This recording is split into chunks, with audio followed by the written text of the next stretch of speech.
बुद्धिमान मंत्री। एक बार की बात है, एक रियासत के मंत्री ने राजा को अपनी बेटी के विवाह समारोह में निमंत्रित किया। जब राजा ने अपने परिवार के साथ विवाह समारोह में पहुंचा, तो मंत्री उन्हें सम्मानपूर्वक विशिष्ट आसन पर बैठाने ले गया। तो मंत्री यह देखकर बहुत लज्जित हुआ कि एक सफाईकर्मी वहां बैठा हुआ था। उसने सफाईकर्मी को सभी के सामने वहां से उठा फेंका और उसे बहुत डांटा। सफाईकर्मी ने बहुत अपमानित महसूस किया और बदला लेने की योजना बनाने लगा। अगले दिन सुबह जब वह राजा का कक्ष साफ कर रहा था, तभी वह जानबूझकर बड़बड़ाया, राजा कितने नादान हैं। उन्हें पता ही नहीं कि रानी और मंत्री के बीच क्या चल रहा है। राजा आधी नींद में था। यह क्या बकवास कर रहे हो? उसने पूछा। महाराज, मैं पूरी रात सो नहीं पाया। मैं तो नींद में बड़बड़ा रहा था, सफाईकर्मी जवाब में बोला।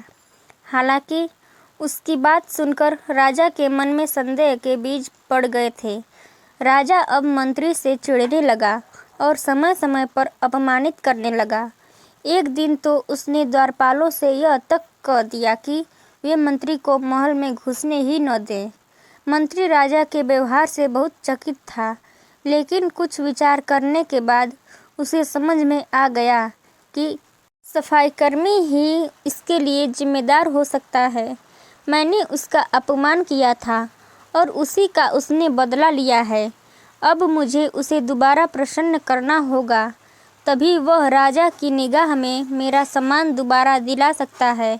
मंत्री ने सोचा। एक दिन उसने सफाईकर्मी को अपने घर पर आने का निमंत्रण दिया और कहा, मेरे दोस्त, मुझे क्षमा कर दो। मैंने तुम्हारा अपमान किया था। मुझे गलती का एहसास हो गया है। इन सुंदर कपड़ों को उपहार के रूप में ग्रहण करो। चलो मेरे साथ भोजन करो। सफाईकर्मी प्रसन्न हो गया। वह सोचने लगा, मंत्री तो अच्छा आदमी है। मैंने ही उस दिन गलती कर दी थी। अब सफाईकर्मी प्रसन्न था और प्रयास करने लगा कि मंत्री के बारे में राजा की धारणा बदल दिया जाए। एक बार जब वह राजा के कक्ष में गया तो राजा सो रहा था। वह बड़बड़ाने लगा, अरे, राजा का तो दासी के साथ प्रेम संबंध है। बड़ी लज्जा की बात है। राजा ने उसका बड़बड़ाना सुना तो उठकर बैठ गया। राजा ने सफाईकर्मी को बहुत डांटा।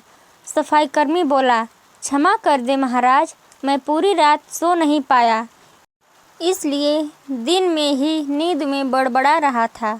राजा को अपनी गलती समझ में आ गई। इस तरह की अफवाह के चक्कर में आकर उसने अपने बहुत अच्छे सलाहकार की अनदेखी शुरू कर दी थी। राजा ने मंत्री को बुलाया और दोनों फिर से मित्र बन गए। इस वीडियो पर आपकी क्या राय है, हमें कमेंट करके ज़रूर बताएं और वीडियो को ज़्यादा से ज़्यादा शेयर, लाइक और चैनल को सब्सक्राइब ज़रूर करें। वीडियो देखने के लिए आपका बहुत बहुत धन्यवाद।